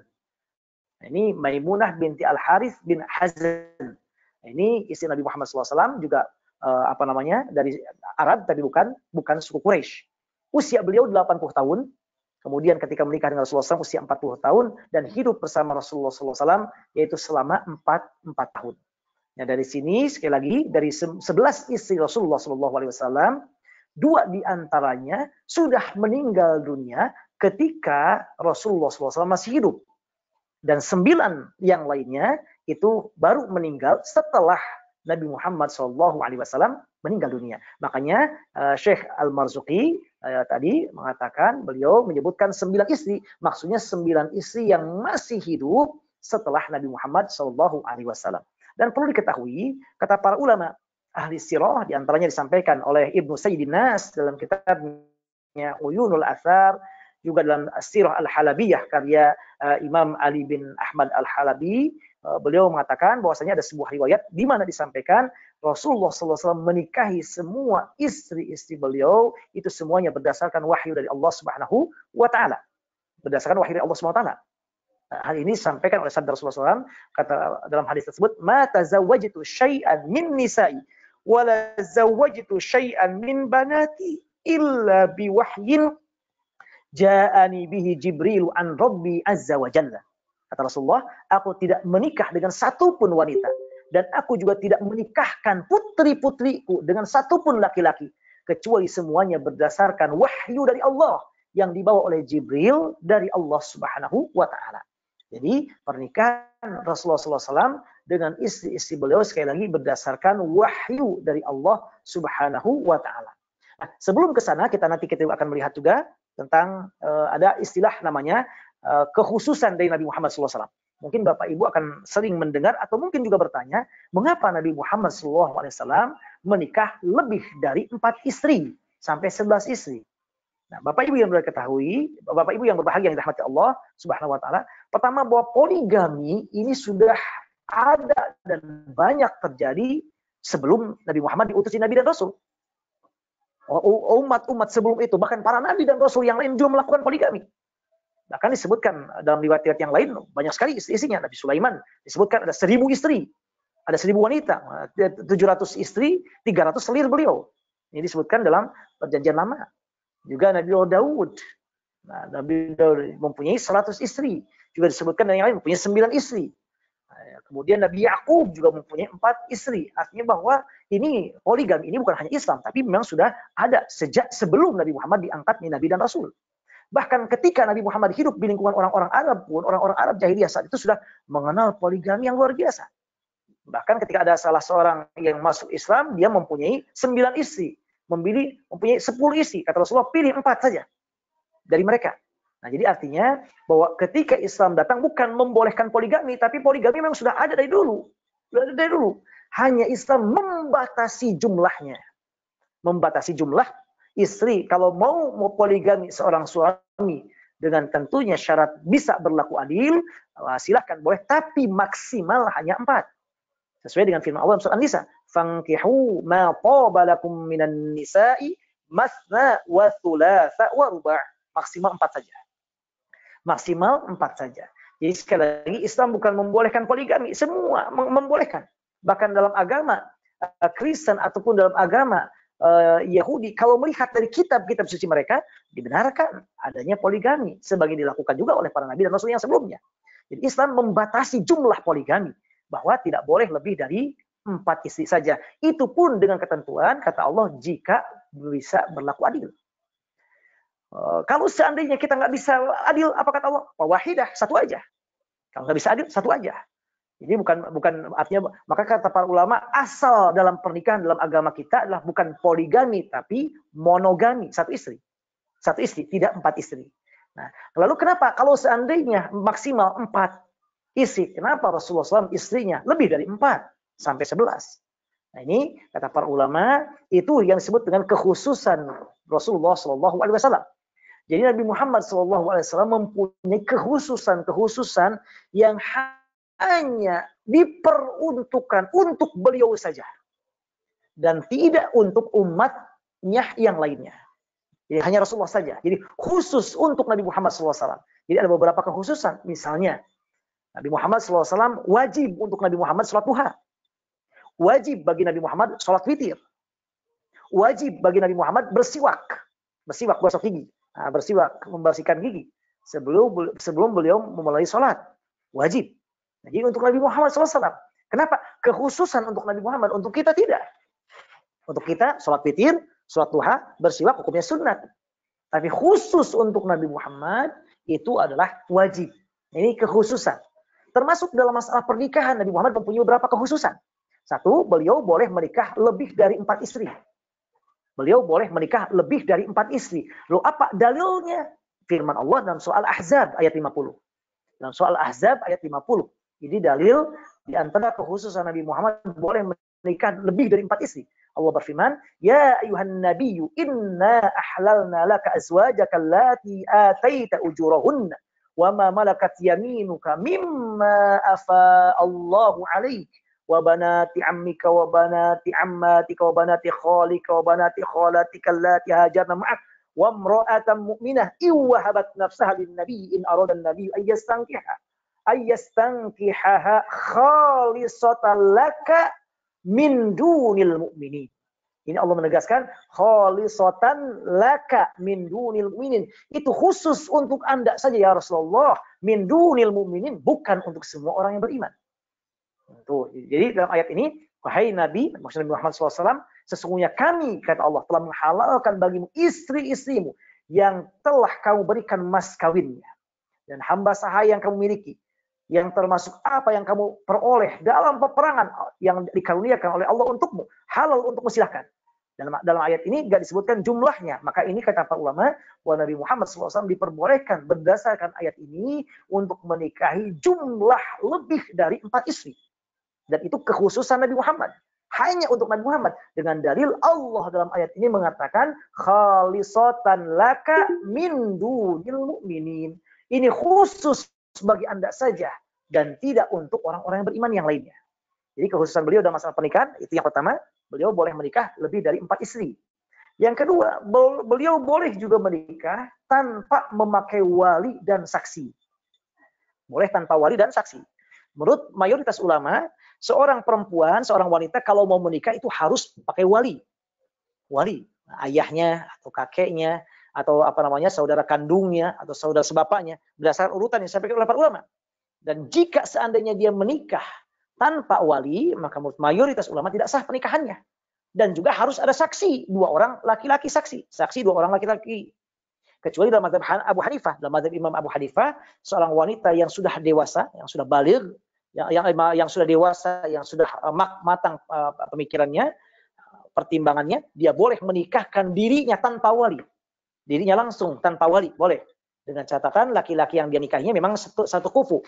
Satu agama, keagamaannya imbang, atau dari segi pendidikan dan hal-hal yang lainnya, satu kufu. Nah, jadi itu dalam mazhab Imam Abu Hanifah. Tapi mayoritas ulama mengatakan harus perempuan kalau menikah harus menggunakan wali. Nah, khusus untuk Nabi Muhammad SAW, maka Rasulullah SAW boleh menikah tanpa adanya wali dan juga tanpa ada saksi. Nah, dan ini juga terjadi bahkan tanpa ada mas kawin sekalipun. Tanpa ada mas kawin sekalipun. Sebagaimana yang terjadi dengan Rasulullah SAW ketika menikah dengan Sayyidah Zainab tadi. Sayyidah Zainab binti Jahsh. Sayyidah Zainab binti Jahsh. Bahwa ketika beliau menikah dengan Sayyidah Zainab binti Jahsh, itu Allah menikahkannya langsung. Ya, Allah menikahkannya langsung tanpa ada saksi, tanpa ada mas kawin, dan juga tanpa adanya wali dari wanita. Dan ini sesuai dengan firman Allah. Allah sampaikan dalam surat Al-Ahzab ayat 37. Falamma qada Zaidun minha wataran zawwajnakaha. Falamma qada Zaidun minha watara zawwajnakaha. Nah, ketika Zaid maksudnya adalah Zaid bin Harithah tadi telah mengakhiri, maksudnya setelah selesai dengan istrinya, dengan Sayyidah Zainab tadi sudah putus, sudah bercerai, kemudian kata Allah, kami nikahkan Anda ya Rasulullah dengan dia, dengan Sayyidah Zainab tadi, Zainab binti Jahsh. Dengan demikian, maka untuk Rasulullah khusus untuk beliau boleh menikah tanpa wali, tanpa saksi, dan tanpa mas kawin. Kemudian juga di antara kekhususan beliau, kemudian kekhususan istri-istri beliau di antaranya bahwasanya istri-istri Rasulullah SAW setelah beliau meninggal, setelah Nabi Muhammad meninggal, tidak boleh menikah dengan laki-laki siapapun dan manapun. Jadi istri-istri Nabi Muhammad SAW setelah Nabi Muhammad meninggal diharamkan dan tidak diperbolehkan menikah dengan laki-laki manapun dan siapapun. Dan ini sesuai dengan firman Allah. Dalam surah Al-Ahzab ayat 53 Allah berfirman, "Wa ma kana lakum an tu'dzu Rasulullah wa la an tankihu azwajahu min ba'di abada. Inna dzalikum kana indallahi 'azima." Nah, kata Allah SWT dalam ayat ini, wala an tankihu azwajahu min ba'di abada. Kalian wahai istri-istri Rasulullah SAW tidak boleh menikah dengan laki-laki manapun setelah Nabi Muhammad meninggal dunia. Makanya semua istri-istri Rasulullah SAW yang 9 istri tadi setelah Nabi Muhammad meninggal dunia tidak menikah lagi. Tidak menikah lagi. Lalu apa di antara rahasianya kok sampai demikian? Di antaranya karena pertama mereka disebut ummahatul mukminin, ibunya orang-orang yang beriman, dan tidak ada namanya seorang anak menikah dengan ibunya. Dan yang kedua di antara hikmahnya adalah agar beliau kelak bersama Rasulullah di surga. Karena kata para ulama, seorang wanita akan kalau dia suaminya meninggal dunia, lalu dia menikah lagi dengan laki-laki yang lain, maka menurut sebagian ulama, dia ketika di surga, dan kalau suaminya masuk ke surga dan dia juga masuk ke surga, dia akan bersama suaminya yang terakhir. Suaminya yang terakhir. Maka itulah di antara sebab atau di antara hikmah kenapa istri-istri Nabi Muhammad SAW tidak menikah lagi setelah meninggal dunia Rasulullah SAW, agar nanti ketika di surga beliau bersama dengan Rasulullah SAW. Nah itu di antara kekhususan daripada pernikahan ataupun istri-istri Rasulullah SAW. Lalu apa hikmahnya Rasulullah SAW menikah dengan jumlah 9 istri? Nah ini sekali lagi tadi telah kita jelaskan bahwa pernikahan Nabi Muhammad SAW atau poligami yang Nabi Muhammad SAW dengan istri-istri beliau yang lainnya bukan dari syahwat, na'udzubillah, wal'iyadzillah, tapi semua berdasarkan wahyu dari Allah SWT. Lalu apa dalilnya? Di antara dalilnya satu, Nabi Muhammad baru melakukan poligami itu adalah setelah Sayyidah Khadijah meninggal dunia. Selama Nabi Muhammad menikah dengan Sayyidah Khadijah, tidak menikah dengan yang lain, tidak melakukan poligami. Beliau tetap satu istri sampai akhirnya Sayyidah Khadijah meninggal dunia. Padahal orang-orang Arab pada saat itu sudah biasa sekali memiliki istri yang lebih dari 2, lebih dari 1, bahkan lebih dari 10. Tergantung dia mampu enggak, dan tergantung dia berani tidak. Mampu dan berani enggak. Nah, jadi udah biasa. Namun Nabi Muhammad SAW selama menikah dengan Sayyidah Khadijah, beliau tidak menikah dengan wanita yang lainnya. Padahal usia beliau itu masih pas muda-mudanya. Kan beliau menikah usia 25 tahun. Hidup bersama dengan Sayyidah Khadijah 25 tahun. Artinya sampai usia 50 tahun ini masa matang-matangnya. Kalau mau nikah lagi, mungkin mohon maaf kalau kasarnya dari segi biologis kuat sekali pas masa-masanya. Namun Rasulullah tidak melakukannya. Baru Rasulullah menikah lagi atau poligami, melakukan poligami kata para ulama setelah usia Nabi Muhammad 53 tahun. 53 tahun. Dan wanita yang pertama kali beliau menikahi adalah Saudah binti Zam'ah. Seorang janda yang menurut mayoritas ulama usianya lebih tua dari Nabi Muhammad. Saudah binti Zam'ah.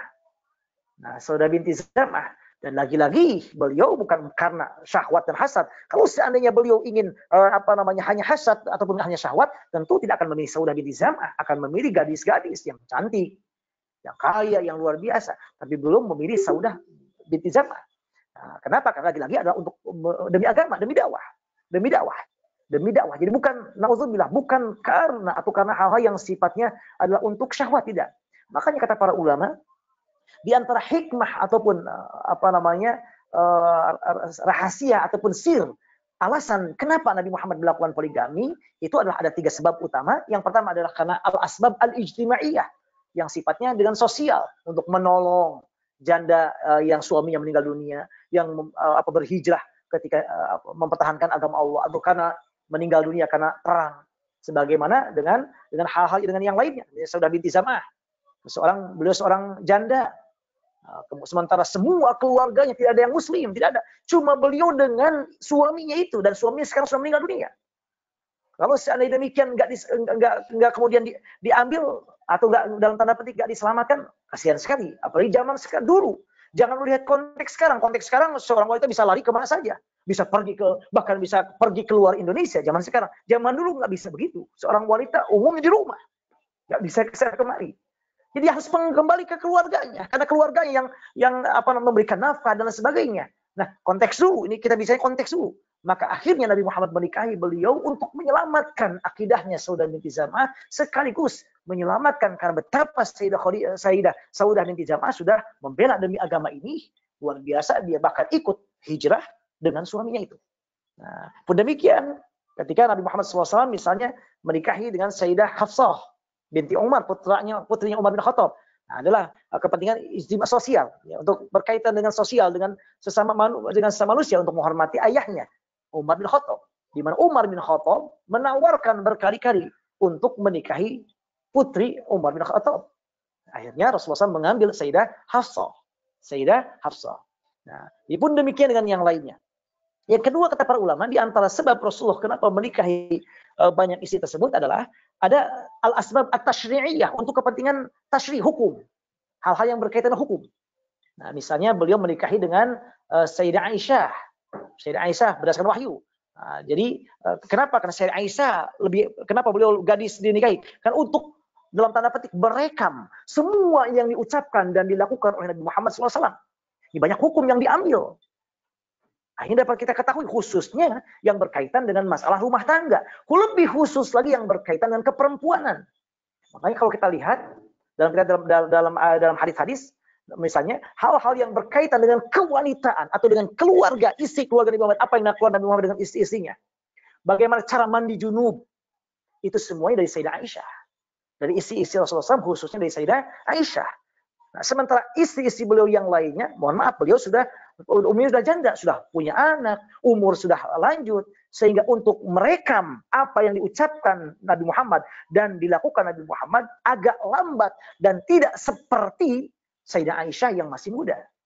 Maka Rasulullah SAW kemudian menikahi Sayyidah Aisyah berdasarkan wahyu dari Allah, dan di antaranya ada tujuan untuk masalah hukum. Makanya dalam hadis yang lain Rasul mengatakan, ambillah setengah ilmu agama dari Aisyah. Setengah ilmu agama. Jadi kalau seandainya ilmu agama Islam ada 100, 50-nya ilmunya itu ada di Aisyah. Ilmunya ada di Sayyidah Aisyah. Makanya kata para ulama, Sayyidah Aisyah ini termasuk di antara perawi hadis yang sangat banyak. Perawi hadis yang meriwayatkan hadis sangat banyak. Sampai disebutkan oleh Ibnu Hazm, juga Ibnu Jauzi dan Imam Az-Zahabi, Sayyidah Aisyah termasuk perawi hadis yang sangat banyak. Beliau meriwayatkan hadis kurang lebih 2.210. 2.210 hadis dari Rasulullah SAW, semua datangnya dari Sayyidah Aisyah. Jadi itu ada kepentingan adalah untuk tashri. Seperti juga yang kedua, yang seperti yang terjadi dengan Sayyidah Zainab binti Jahsh tadi. Sayyidah Zainab binti Jahsh, yaitu beliau menikahi dengan Sayyidah Zainab binti Jahsh yang juga merupakan sepupu Rasulullah SAW. Selain untuk menegaskan bahwa menikah dengan sepupu itu diperbolehkan, juga yang kedua untuk mengkat tradisi mengadopsi anak, kemudian anak tersebut dinisbahkan nasabnya dengan bapak angkatnya. Ini nggak boleh. Makanya Allah menurunkan dalam surat Al-Ahzab ayat keempat. Wa ma ja'ala ad'iya'akum abna'akum. Dalam ayat yang lain Al-Ahzab ayat kelimanya, ud'uhum bi abaihim huwa aqsatu indallah. Panggillah anak-anak angkat itu dengan bapak mereka. Kaitkan nasabnya jangan Zaid bin Muhammad, tapi Zaid bin Harithah, karena beliau adalah putranya dari Harithah, bukan putra dari Nabi Muhammad. Jadi untuk mengkat hal itu, akhirnya Allah memerintahkan Nabi Muhammad menikahi Zainab binti Jahsh, bahkan Allah langsung yang menikahkannya tanpa ada mas kawin, tanpa ada yang lainnya. Nah, ini sekali lagi ada sifatnya al-asbab at-tashri'iyah. Kemudian yang berikutnya adalah al-asbab as-siyasiyah. Sifatnya politis untuk kepentingan dakwah. Seperti misalnya menikahi Sayyidah Zuhairah binti Harith. Beliau putri dari pimpinan Bani Mustaliq. Akhirnya setelah menikahnya, Masya Allah, berbondong-bondong orang masuk Islam. Kemudian juga menikah dengan Ummu Habibah Romlah binti Abu Sufyan. Nah, akhirnya dengan setelah pernikahan, Alhamdulillah Abu Sufyan kemudian dengan izin Allah terketuk hatinya, dan akhirnya memeluk agama Islam. Menikah dengan Sofia binti Huyai. Nah, itu juga adalah untuk kepentingan hal yang sifatnya dakwah dan politis. Dalam artian adalah untuk kepentingan agama Allah. Bukan semata-mata untuk na'udzubillah, untuk karena syahwat atau yang lainnya. Nah, ini diantara rahasia kenapa Rasulullah SAW atau hikmah kenapa Rasulullah SAW menikah. Dan juga untuk menikah dengan poligami. Dan bahkan bukan hanya itu, kata para ulama, semua istri Nabi Muhammad SAW, itu merupakan cerminan bahwa semua istri umat Nabi Muhammad ada pada istri-istri Nabi Muhammad. Sekali lagi, bahwa istri Nabi Muhammad ini, yang jumlahnya 11 tadi, cerminan bahwa semua istri umatnya ada semuanya pada istri Nabi Muhammad. Sehingga kita mengetahui apa yang kita lakukan dengan istri kita. Misalnya, istri Nabi Muhammad ada yang gadis, Sayyidah Aisyah. Ada yang janda, banyak. Artinya kalau kita menikah dengan gadis, bagaimana bersikap? Sepertilah Rasulullah SAW bersikap dengan Sayyidah Aisyah. Bahwasanya ketika kita menikah dengan yang janda, gak usah malu, gak usah kemudian apa namanya merasa hina. Enggak, karena Nabi Muhammad juga menikah dengan janda. Nah, bagaimana sikapnya? Rasulullah menunjukkan sikap beliau bagaimana menikah dengan janda. Kemudian istri Nabi Muhammad ada yang cantik, ada yang tidak cantik. Ada yang tinggi, ada yang pendek. Yang pendek misalnya Sofia. Yang lainnya tinggi. Semua ada. Istri-istri Nabi Muhammad, cerminan dari semua istri. Artinya bahwa umat Nabi Muhammad sekarang yang menikah dengan siapapun, gak usah bersedih, gak usah bersedih hati, atau gak usah lirik-lirik yang lain. Syukuri dan alhamdulillah. Lalu kita lihat dan mengikuti Rasulullah sunnah beliau, bagaimana memperlakukan istri-istrinya. Mau dengan yang cantik, mau dengan yang tidak cantik. Yang lebih tua umurnya, Nabi Muhammad melakukan dengan yang lebih tua umurnya. Dengan yang lebih muda umurnya, Nabi Muhammad melakukannya.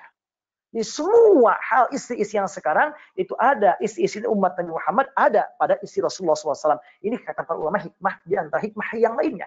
Ada hikmahnya hikmah tasyri'iyah.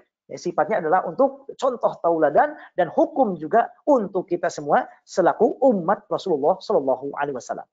Nah kemudian itu yang berkaitan dengan istri-istri Rasulullah SAW. Nanti kita diskusikan kalau ada yang perlu kita diskusikan lebih lanjut. Yang berikutnya Syekh Ahmad Marzuki menjelaskan tentang paman Rasulullah SAW. Nah ini sekilas. Kemudian kata Syekh Ahmad Marzuki, Hamzatu ammuhu wa Abbasun kaza, ammatuhu Safiyatun dzatu ihtiza. Nah ini Hamzah, pertama Hamzah paman Nabi Muhammad, ammuhu yaitu paman beliau, kakaknya Abdullah. Kakaknya ayah Nabi Muhammad bernama Abdullah. Wa Abbasun, dan juga Abbas. Nah ini Abbas ini kata para ulama adalah anak paling kecil dari Abdul Muthalib. Jadi adiknya Abdullah. Jadi adik dari ayah Nabi Muhammad SAW. Abbas. Kaza maksudnya demikian juga. Abbas adalah paman Nabi Muhammad SAW. Ammatuhu, adapun paman atau bibi Nabi Muhammad dari pihak ayah. Bibi dari pihak ayah adalah Sofiyatun dzatu ihtiza, yaitu Sofiyah dzatu ihtiza yang mengikuti Rasulullah SAW, artinya beliau yang memeluk agama Islam, yang sangat taat dengan Rasulullah SAW. Nah, Syekh Ahmad Marzuki di sini menyebutkan hanya 3 pamannya saja, karena memang ini menurut para ulama, menurut mayoritas ulama, 2 pamannya yang masuk Islam dan juga 1 tantenya atau bibinya juga yang masuk Islam, yaitu Sofiyah. Padahal sebagai kita ketahui bahwa paman Nabi Muhammad kata para ulama ada 12. Jadi ada 12 paman Nabi Muhammad. Namun yang disepakati oleh para ulama yang paman Rasulullah SAW memeluk agama Islam itu hanya 2 saja, yaitu Hamzah, yang kedua adalah Abbas. Nah, sementara tante atau bibi Nabi Muhammad yang memeluk agama Islam itu menurut mayoritas ulama cuma 1 saja, yaitu adalah Sofiyah. Meskipun jumlah tante Nabi Muhammad dari pihak ayahnya itu ada 6 orang. Ada 6 orang. Namun yang masuk Islam hanya Sofiyah. Itulah kenapa Sayyidi Syekh Ahmad Marzuki menyebutkan hanya 3 saja. Hamzah, Abbas, dan Sofiyah. Jadi yang menunjukkan bahwa itulah yang masuk agama Islam. Nah, paman Nabi Muhammad yang 12, yang pertama adalah Hamzah. Ini Hamzah. Nah, Hamzah ini kata para ulama lebih tua dari Nabi Muhammad diperkirakan 4 tahun. Jadi usianya Hamzah lebih tua 4 tahun dari Rasulullah SAW, dan beliau termasuk yang gugur pada perang syahid, perang Uhud sebagai kita ketahui, kalau beliau meninggal pada perang Uhud. Dan sekarang di Uhud, kalau kita ziarah ke Uhud di Madinah, ada kuburan di tengah-tengah, itu kuburan yaitu Sayyidina Hamzah yang dikenal dengan Asadullah, singanya Allah. Karena luar biasa dahsyatnya beliau dalam berperang, keberanian beliau. Yang kedua adalah Al-Abbas, paman Nabi Muhammad adalah Abbas. Tadi telah kita singgung bahwa beliau adalah yang paling kecil. Jadi bontot dari putra Abdul Muthalib. Dari putra kakek Nabi Muhammad. Jadi artinya ini adiknya ayah Nabi Muhammad. Adiknya Abdullah. Nah ini yaitu Abbas, dan juga masuk Islam. Masuk Islam juga Abbas. Kemudian yang berikutnya Abu Thalib. Abu Thalib ayahnya Ali bin Abi Thalib. Nah ini Abu Thalib ini termasuk adalah yang saudara kandung dengan ayah Nabi Muhammad. Jadi Abu Thalib dengan Abdullah, ayahnya sama yaitu Abdul Muthalib, dan ibunya juga sama yaitu Fatimah binti Amr. Jadi artinya Abu Thalib dengan Abdullah adalah saudara kandung. Sementara dengan yang lain berbeda ibu. Nah, Abu Thalib ini yang mempertahankan luar biasa, dan menurut mayoritas ulama beliau meninggal dalam keadaan tidak muslim. Meskipun Sebagian ulama ada yang mengatakan bahwa Abu Thalib juga meninggal dalam keadaan muslim, di antaranya Syekh Barzanji. Beliau punya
Assalamualaikum Ustadz Aib. Maaf, suaranya kok nggak hilang ya.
Mohon maaf Pak Dokter tadi terputus ya. Nah ini demikian barangkali sekilas tentang paman-paman Rasulullah SAW. Sedikit lagi terakhir tentang sekarang tante Nabi Muhammad tadi ada 6. Yang pertama adalah Sofiyah, yang kedua adalah Arwa. Oh, ya Ustaz. Tadi sedikit terputus, suaranya mulai hilang setelah saat membahas paman Rasulullah SAW, Abu Thalib ya. Abu Thalib, maaf, saya ulang lagi Pak Dokter, mohon maaf tadi, mohon maaf. Nah, ya, jadi Bapak bahagia, bahwasanya paman Nabi Muhammad SAW ada 12 orang, Yang pertama adalah Hamzah, kemudian yang kedua adalah Al-Abbas. Nah, ini dua paman Nabi Muhammad yang menurut para ulama masuk Islam.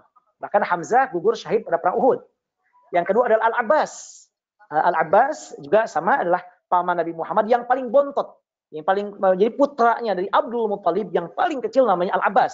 Berarti beliau adiknya dari ayah Nabi Muhammad bernama Abdullah. Ini juga alhamdulillah masuk Islam. Bahkan kata para ulama, Al-Abbas termasuk paman Nabi Muhammad yang memandikan Nabi Muhammad SAW ketika meninggal dunia. Al-Abbas ini. Nah, kemudian setelah selain itu ada namanya Abu Thalib dan juga Abu Lahab. Nah, Abu Thalib ini adalah pamannya Nabi Muhammad yang seibu sebapak dengan ayah Nabi Muhammad. Jadi Abu Thalib dengan ayahnya Nabi Muhammad bernama Abdullah itu saudara kandung. Satu ibu, satu bapak. Sementara dengan yang lain satu bapak saja umumnya. Satu bapak saja, tapi beda ibu. Tapi dengan Abu Thalib ini satu bapak, satu ibu. Ibu dari Abu Thalib dan Abdullah ayah Nabi Muhammad bernama Fatimah binti Amr. Fatimah binti Amr. Dan para ulama ini berbeda pendapat tentang apakah Abu Thalib meninggal dalam keadaan muslim atau dalam keadaan kafir. Sebagian besar ulama mengatakan bahwa Abu Thalib meninggal dalam keadaan kafir, artinya tidak masuk agama Islam. Tidak meyakini pada ajaran yang dibawa Nabi Muhammad. Namun sebagian ulama yang lain mengatakan bahwa Abu Thalib juga meninggal dalam keadaan muslim. Nah, ini diantaranya disampaikan oleh banyak ulama. Diantaranya Syekh Abdul Wahab Asy-Sya'rani menukil dari kitab Al-Imam At-Taqiyuddin As-Subki, seorang ulama terkenal, bahwasanya pamannya Nabi Muhammad bernama Abu Thalib ini meninggal dalam keadaan muslim. Atau juga Imam Al-Barzanji punya kitab khusus tentang bahwa Abu Thalib seorang muslim. Pun demikian juga seorang ulama yang berasal dari Indonesia yang menjadi ulama besar di Mekah, yaitu Syekh Ahmad Zaini Dahlan, juga mempunyai kitab khusus yang menegaskan tentang bahwa Abu Thalib beliau meninggal dalam keadaan muslim. Loh, kenapa demikian? Kan tidak ada riwayat yang mengucapkan 2 kalimat syahadat. Kata beliau di antara keterangannya adalah bahwa Abu Thalib hatinya beriman tidak ada Tuhan selain Allah, Nabi Muhammad utusan Allah, dan itu cukup untuk mengatakan itu sebagai muslim, sebagai mukmin. Karena iman itu tempatnya dalam hati kita. Jadi artinya Abu Thalib dia mukmin di hadapan Allah. Meskipun di hadapan manusia karena nggak mengucapkan 2 kalimat syahadat diperlakukan seperti seorang yang bukan muslim. Namun di hadapan Allah karena dia beriman bahwasanya atau meyakini bahwa tidak ada Tuhan selain Allah dan Nabi Muhammad utusan Allah, maka beliau adalah tetap sebagai seorang muslim. Nah, ini menurut sebagian kecil ulama tentang Abu Thalib. Jadi Abu Thalib meninggal juga dalam keadaan muslim. Mudah-mudahan. Karena Masya Allah Abu Thalib perjuangan luar biasa membela Nabi Muhammad. Bahkan beliau bodyguard Nabi Muhammad yang luar biasa. Orang-orang musyrikin Mekah tidak berani menghantam Nabi Muhammad ketika Abu Thalib masih hidup. Yang berikutnya Abu Lahab. Nah, ini Abu Lahab juga paman Nabi Muhammad yang sampai ada surat namanya Al-Lahab.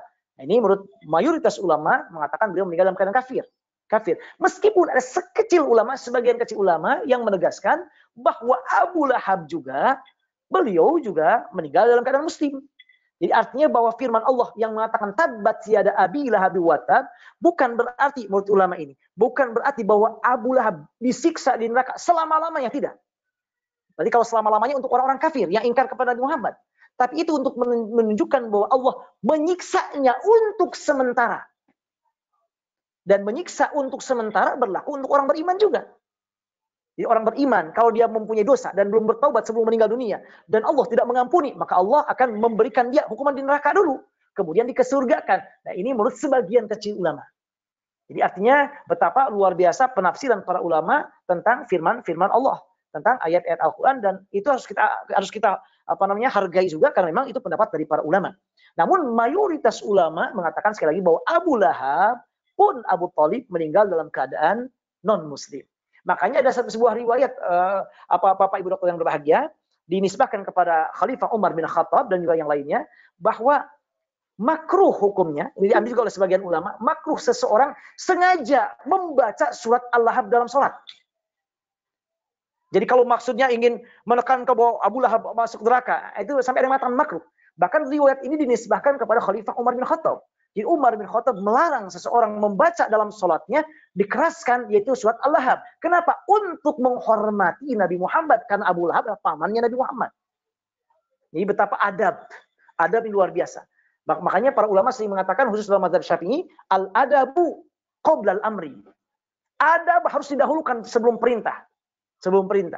Makanya para ulama dengan adanya adab ini, kalaupun misalnya Abu Lahab betul-betul penghuni neraka, misalnya meninggal kafir misalnya, sebagaimana pendapat mayoritas ulama, tapi dalam rangka adab kita dengan Nabi Muhammad, karena bagaimanapun Abu Lahab adalah pamannya Nabi Muhammad SAW, maka makruh atau sebaiknya dijauhi orang membaca sengaja Abu Lahab dengan maksud adalah untuk menekankan bahwa Abu Lahab dia adalah ahli neraka.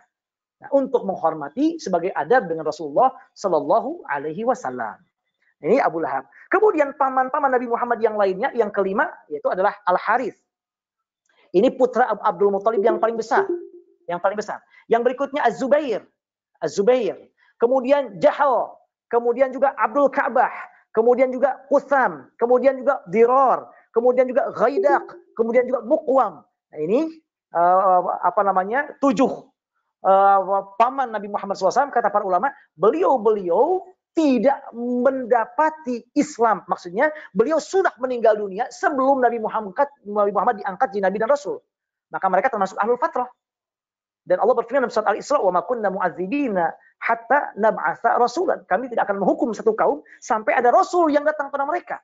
Karena mereka rasulnya tidak ada, Nabi Muhammad belum diangkat di Nabi dan Rasul, dan beliau meninggal sebelum itu, maka beliau termasuk yang tidak akan disiksa oleh Allah Subhanahu wa taala, masuk ahlul fatrah. Jadi dengan demikian dari 12 paman Nabi Muhammad, 2 yang disepakati oleh para ulama masuk Islam, Hamzah dan Al-Abbas. Kemudian juga yang 2 diperdebatkan, yaitu tentang Abu Thalib dan Abu Lahab. Tapi mayoritas mengatakan Abu Thalib dan Abu Lahab meninggal dalam keadaan bukan muslim. Kemudian sisanya paman-paman Nabi Muhammad, beliau sudah meninggal dunia sebelum Nabi Muhammad diangkat menjadi Nabi dan Rasul.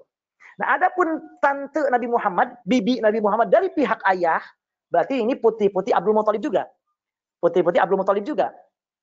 Ya, siapa? Itu ada kata perlu ada 6. Ada 6. Hanya yang disepakati oleh para ulama dari 6 tante Nabi Muhammad yang masuk Islam itu adalah cuma 1, Sofiyah. Sofiyah ini ibunya Zubair bin Awam. Ibunya Zubair bin Awam, Sofiyah. Jadi Zubair bin Awam dengan Nabi Muhammad apa? Sepupu. Jadi Sofiyah ini satu-satunya tante Nabi Muhammad yang menurut mayoritas para ulama beliau masuk agama Islam. Adapun yang lainnya itu tidak masuk agama Islam atau diperdebatkan. Ya, khususnya tentang yang kedua bibi Nabi Muhammad bernama Arwa. Jadi ada bibi Nabi Muhammad bernama Arwa, yang ketiga namanya Atikah. Jadi yang pertama Sofiyah, yang kedua Arwa, yang ketiga Atikah. Arwa dan Atikah ini menurut sebagian ulama juga masuk Islam. Ini sebagian ulama. Meskipun mayoritas ulama mengatakan yang masuk Islam cuma Sofiyah saja. Tapi ada sebagian ulama mengatakan khusus untuk Arwa dan Atikah, 2 bibi Nabi Muhammad ini juga masuk agama Islam. Nah, yang keempat ada namanya Ummu Hakim, ya, Al-Bayda, kemudian Barrah dan Umaymah. Nah, Umaymah dan tentang apa namanya? Tentang Ummu Hakim atau Bayda, Barrah dan Umaymah ini memang meninggal dalam keadaan tidak masuk agama Islam. Nah, kemudian 5 bibi Nabi Muhammad SAW, jadi Arwa, Atikah, Ummu Hakim, Barrah dan Umaymah ini saudari kandung Abdullah, ayah Nabi Muhammad. Jadi dengan demikian, ayahnya Nabi Muhammad, saudara kandungnya itu ada 6. Pertama Abu Thalib, laki-laki Abu Thalib. Kemudian 5, sisanya ada perempuan, yaitu Arwa, Atikah, Ummu Hakim, Barrah dan Umaymah. Nah, ini menurut para ulama, dan dengan demikian sekali lagi dari 6 bibi Nabi Muhammad SAW yang masuk agama Islam menurut mayoritas ulama, bahkan sepakat para ulama yaitu hanya Sofiyah saja, ibunya Zubair bin Awam. Adapun yang lainnya diperdebatkan, khususnya Arwa dan Atikah. Arwa dan Atikah ada yang mengatakan masuk Islam, ada yang mengatakan tidak. Tapi mayoritas ulama mengatakan tidak masuk Islam. 3 yang berikutnya, Ummu Hakim, Barrah dan Umaymah meninggal dalam keadaan tidak masuk agama Islam. Nah, ini yang disampaikan oleh para ulama berkaitan dengan bait nazam yang disampaikan Syekh Ahmad Marzuki tentang istri-istri Rasulullah SAW dan juga paman juga tante Rasulullah Sallallahu Alaihi Wasallam. Demikian barangkali pembahasan kita kali ini, dan insya Allah nanti jika tidak ada halangan pada pertemuan berikutnya adalah pertemuan yang terakhir. Nah, insya Allah kalau memungkinkan hadir, nanti saya akan ijazahkan kitab ini kepada Bapak Ibu dokter yang berbahagia semuanya. Mudah-mudahan biar tabarukan berkah yang insya Allah sanadnya bersambung dengan penulis kitab ini sendiri, yaitu Syekh Ahmad Marzuki dengan izin Allah insya Allah. Demikian barangkali, jazakumullah khairan katsiran, dan kembali kepada Dr. Tinggo. Wal afu minkum, wassalamualaikum warahmatullahi wabarakatuh. Waalaikumsalam warahmatullahi wabarakatuh. Jazakumullah khairan katsiran Ustadz Aib atas ilmunya yang luar biasa. Untuk sahabat-sahabat Roy Sandaker, silakan kalau ada pertanyaan silakan diketikkan di chat. Belum ada pertanyaan, mungkin pertanyaan dasar ya Ustadz ya. Jadi dari kisah tadi pengetahuan kita mengenai istri-istri Rasulullah SAW, Ustadz sudah menyampaikan beberapa ibroh ya, yang selama ini kita mungkin kebanyakan malah mendengar menjadi fitnah ya. Ternyata banyak sekali ibroh yang bisa kita ambil dan kita bisa aplikasikan. Bagaimana mengenai pengetahuan kita mengenai paman dan bibi dari Rasulullah SAW, adakah aplikasi yang bisa kita pada kehidupan sehari-hari kita bisa aplikasikan? Demikian. Terima kasih Pak Dokter, Masya Allah, pertanyaan sangat bagus sekali. Jazakallah khairan katsira atas pertanyaan yang sangat-sangat luar biasa ini. Dari pelajaran atau ibrah yang dapat kita petik dari paman dan tante Rasulullah SAW, yang pertama adalah betapa keluarga merupakan hal yang sangat utama dalam membentuk ataupun dalam keberhasilan sebuah dakwah. Kenapa demikian? Rasulullah SAW, beliau ketika sudah diangkat oleh Allah menjadi Nabi dan Rasul, yang pertama kali diperintahkan oleh Allah untuk didakwahi adalah keluarga. Makanya Allah berfirman, wa anzir ashiratakal aqrabin. Ayolah, ajaklah, berikanlah peringatan untuk keluarga-keluarga Anda yang terdekat. Makanya Nabi Muhammad SAW mengumpulkan keluarga-keluarga beliau, kemudian menyampaikan kepada beliau-beliau tentang agama Islam ini. Nah, namun ternyata Abu Lahab kemudian malah menentang sampai mengatakan tabban laka ya Muhammad, celaka Anda wahai Muhammad. Sampai Allah menurunkan firman Allah, tabat yada abi lahabi wa tab. Jadi artinya bahwa yang pertama bahwa kita memulai dakwah, usahakan selain tentu dari diri kita pribadi pertama, yang kedua awali dari keluarga kita. Dan tentu ini menunjukkan sangat penting sekali. Karena bagaimana mungkin kita membahagiakan orang lain sementara keluarga kita tidak berbahagia lebih dahulu. Bagaimana kita menyampaikan ilmu ke orang lain sementara keluarga kita tidak mengetahui terlebih dahulu. Maka yang pertama adalah diajak untuk selamat oleh Rasulullah dan keluarga dulu. Kemudian baru lebih luas dan lebih luas. Yang kedua, betapa keluarga ini sangat penting sekali. Harus kita akui bahwa Nabi Muhammad di antara dakwah beliau sangat berhasil, di antaranya sangat didukung oleh paman beliau. Khususnya adalah oleh Abu Thalib. Abu Thalib ketika usia Nabi Muhammad SAW 8 tahun, ya tepatnya ketika Abdul Muthalib kakek beliau meninggal dunia, udah diurus oleh Abu Thalib. Abu Thalib. Bahkan Abu Thalib mengajarkan kepada Nabi Muhammad paling tidak tentang hidup. Diajak berdagang ke Syam. Bahkan diajak juga dalam perang Fijar. Nabi Muhammad sekalipun tugasnya saat itu adalah memberikan anak panah kepada paman-paman beliau. Kepada paman-paman beliau, bukan hanya kepada Abu Thalib, kepada paman-paman beliau. Termasuk juga diajarkan juga Nabi Muhammad untuk hidup berjuang. Nabi Muhammad menggembala kambing milik orang Mekah, penduduk Mekah. Kemudian Nabi Muhammad juga dianjurkan oleh Abu Thalib untuk berdagang di Sayyidah Khadijah. Ya, artinya bahwa satu keluarga, seorang paman sangat penting sekali. Bahkan ketika Nabi Muhammad diangkat di Nabi dan Rasul, Abu Thalib yang mati-matian, Masya Allah, luar biasa membela Nabi Muhammad. Selain tentunya Sayyidah Khadijah. Nah, selain Sayyidah Khadijah, makanya ketika Abu Thalib dan Khadijah meninggal dalam 1 tahun, dalam sejarah kita dikenal dengan tahun kesedihan, Amul Huzni. Jadi artinya bahwa dalam berdakwah, dalam kesuksesan apapun, itu sangat penting kesolidan dengan keluarga kita, khususnya dengan paman kita. Dan yang berikutnya, ya ini menunjukkan bahwa seorang paman, khususnya pihak laki-laki dari pihak ayah, itu posisinya seperti ayah. Seperti ayah. Makanya, kenapa Nabi Muhammad diurus oleh Abu Thalib, bukan oleh yang lainnya? Karena Abu Thalib adalah kakaknya Abdullah dan saudara kandungnya Abdullah. Makanya ketika ayahnya meninggal dunia, adiknya meninggal dunia, maka tanggung jawab seorang paman menggantikan posisi adiknya itu. Makanya pada saat itulah Abu Thalib posisinya seperti ayahnya kedua Nabi Muhammad SAW. Makanya yang membelanya mati-matian. Sampai Masya Allah. Nah itu artinya bahwa seorang paman kita, ketika posisi kita seorang paman, harus kita wujudkan hal ini. Dan itu juga diakui dalam ajaran agama kita tercinta, bahwa seorang paman harus memperhatikan, membela, mendidik, bahkan kalau tidak ada lagi yang memberikan apa, kita menafkahi keponakan-keponakan kita. Paling tidak membantu keponakan kita, khususnya yang jika itu adalah dari pihak bapak kita. Nah, makanya sebagaimana yang dilakukan oleh Abu Thalib. Jadi tidak boleh seorang paman membiarkan begitu saja. Udahlah, dia udah enggak. Harus sebagaimana Abu Thalib. Yang berikutnya adalah yang tidak kalah pentingnya, bahwasanya hidayah ini milik Allah. Jadi Allah memberikan hidayah bukan berdasarkan nasab keturunan. Tapi semua murni dari Allah. Maka dalam Al-Quran Allah berfirman, innaka la tahdi man ahbabta, walakinnallaha yahdi man yasha. Wahai Nabi Muhammad, Anda tidak bisa memberikan hidayah kepada orang yang kamu cintai. Kalau kita mengambil pendapat mayoritas ulama bahwa Abu Thalib meninggal dalam keadaan kafir, tidak muslim, berarti betapa mahalnya hidayah itu. Abu Thalib yang membela Nabi Muhammad mati-matian. membesarkan Nabi Muhammad, membela dari A sampai Z. Allah tidak berikan hidayah untuk beliau. Bayangkan. Sementara kita yang tidak tahu apa-apa, yang tidak mungkin dengan agama kita juga, wallahu alam, saya pribadi khususnya, dengan agama kita wallahu alam, memberikan manfaat untuk agama kita juga wallahu alam, memberikan manfaat untuk semua makhluk Allah juga wallahu alam. Masya Allah, alhamdulillah, begitu lahir kita sudah muslim, sudah mendapatkan hidayah. Dan itu nikmat yang sangat luar biasa. Maka dalam sebuah hadis dikatakan wa kafa bihin ni'mah. Nikmat iman, nikmat Islam ini cukup kalau seseorang mendapatkan iman Islam sudah cukup nikmat yang sangat besar, sangat luar biasa. Buktinya bahwa Allah tidak memberikan hidayah kepada orang yang dicintai oleh Nabi Muhammad, paman beliau, Abu Lahab, atau khususnya Abu Thalib yang membela mati-matian, tapi justru memberikan kepada orang-orang yang Allah kehendaki.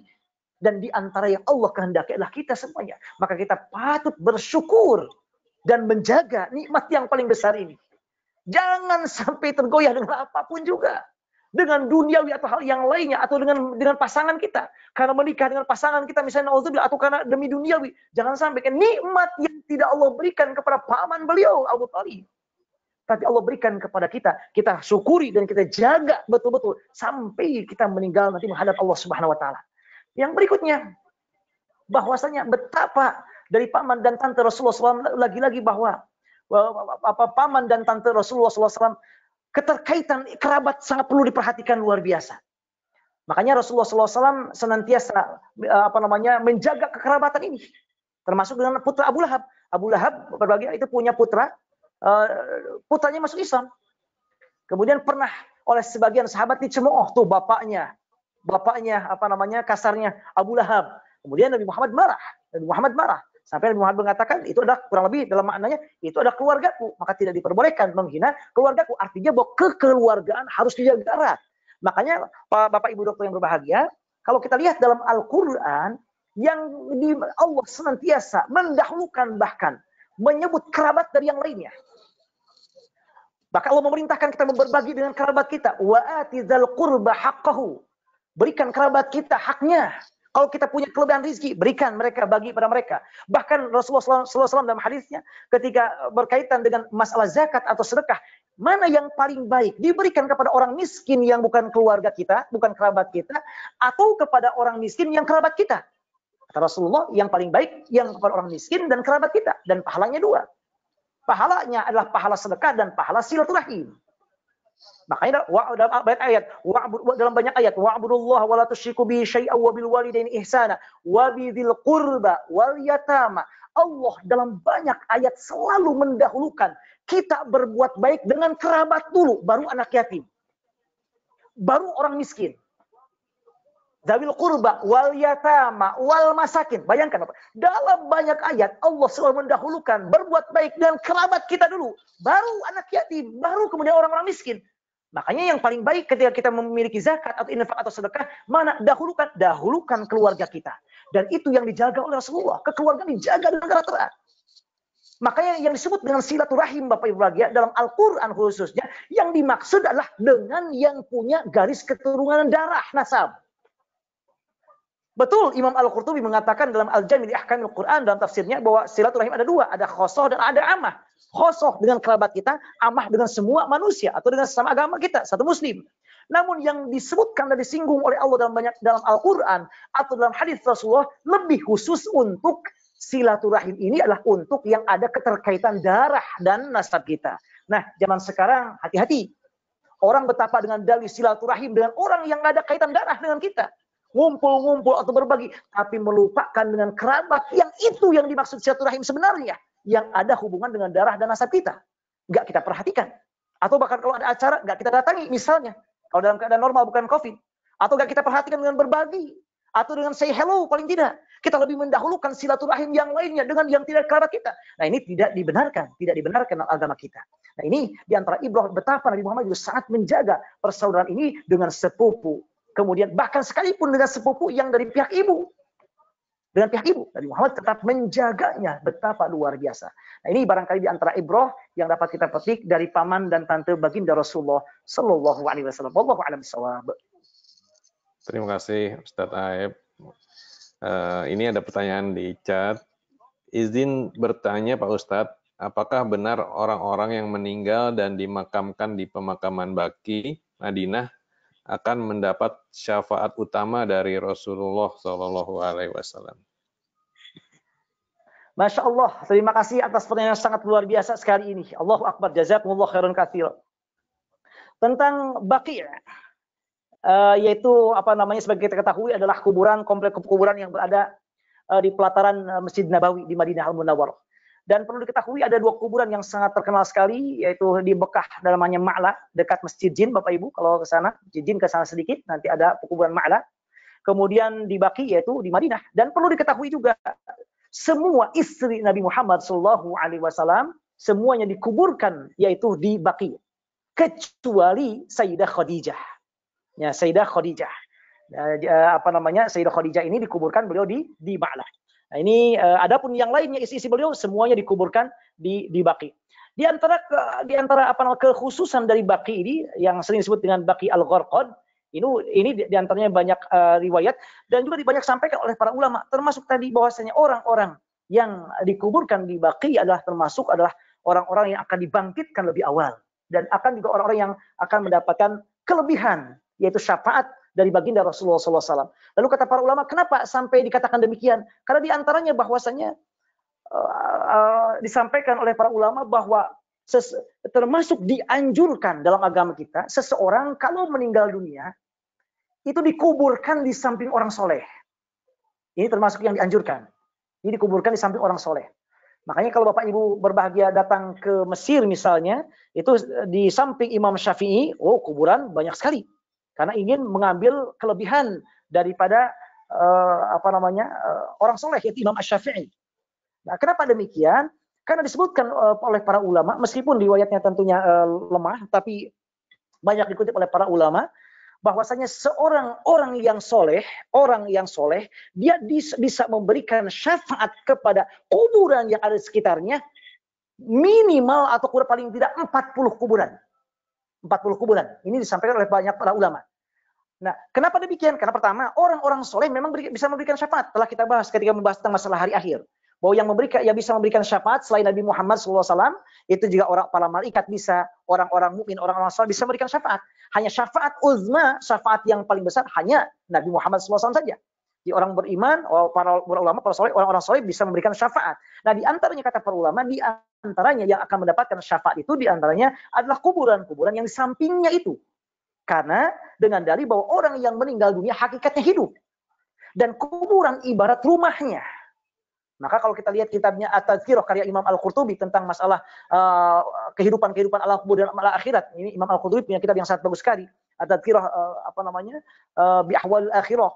Beliau menjelaskan bahwasanya orang-orang yang kuburan orang-orang saleh itu kubur itu seperti rumahnya. Jadi ketika roh itu kemana-mana, dia kembali ke kuburan. Makanya sering kali juga disebutkan oleh para ulama, di antaranya oleh Imam Al-Qurtubi tersebut, bahwasanya roh saling berziarah dengan tetangga kuburannya. Jadi artinya hubungan orang yang sudah meninggal dunia, kuburan dengan tetangga kuburannya seperti dengan kita. Maka karena itulah para ulama mengatakan, selain juga dengan hadis-hadis yang lain tentang keutamaan Madinah, bahkan juga tentang keutamaan dari Baqi itu sendiri, yang disampaikan oleh banyak para ulama, bahwasanya orang-orang yang dikuburkan di Baqi punya kelebihan dari yang lainnya. Selain dekat dengan Rasulullah, juga beliau dikuburkan di area pemakaman yang lebih dari 5.000 sahabat dikuburkan di Baqi. Lebih 5.000 sahabat dikuburkan di Baqi. Di sana di dalamnya ada Abdullah bin Mas'ud, ada Khalifah Utsman bin Affan, kemudian juga semua istri Nabi Muhammad dikuburkan di sana. Putri Nabi Muhammad Sayyidah Fatimah di sana, Imam Malik yang belakangnya di sana. Kemudian juga putra Nabi Muhammad Ibrahim dikuburkan di sana. Dikuburkan banyak sekali para sahabat, lebih dari 5.000 termasuk Halimatus Sa'diyah yang menyusui Nabi Muhammad dikuburkan di sana. Maka kalau orang dikuburkan di sana berarti dekat dengan beliau-beliau. Berarti insya Allah akan mendapatkan syafaat dari orang-orang yang para sahabat, orang-orang soleh. Plus juga dari baginda Rasulullah Sallallahu Alaihi Wasallam. Nah ini jadi oleh karena itu benar sekali disampaikan oleh para ulama bahwa orang-orang yang dikuburkan di Baqi mempunyai kelebihan. Di antaranya adalah mereka yang akan mendapatkan syafaat lebih awal dari para sahabat, dari orang soleh, atau juga dari baginda Rasulullah Shallallahu Alaihi Wasallam karena dekat dengan Rasulullah SAW. Ada kitab yang sangat bagus sekali bagian namanya tentang Mas Al-Baqi ini berjudul Al-Baqi Al-Ghordaq kalau tidak salah demikian. Nah, ini menjelaskan tentang keutamaan Baqi, di antaranya disampaikan para ulama tentang kelebihan orang-orang yang dikuburkan di Baqi. Nah, demikian barangkali wallahu a'lam bishawab. Jazakallahu khairan katsiran Ustaz Aib. Sepertinya sudah tidak ada pertanyaan lagi. Terima kasih banyak atas ilmu yang disampaikan Ustaz Aib. Mudah-mudahan kita bisa bertemu kembali di pertemuan berikutnya. Kita tutup majelis kita dengan membaca doa kafaratul majelis. Subhanakallahumma wa bihamdika asyhadu an la ilaha illa anta astaghfiruka wa atubu ilaik. Wassalamualaikum warahmatullahi wabarakatuh. Waalaikumsalam warahmatullahi wabarakatuh. Terima kasih Pak Dokter. Terima kasih Ustaz Aib. Assalamualaikum. Kami Bapak Ibu Dokter, kami mudah sehat semuanya, lancar. Assalamualaikum. Waalaikumsalam warahmatullahi wabarakatuh.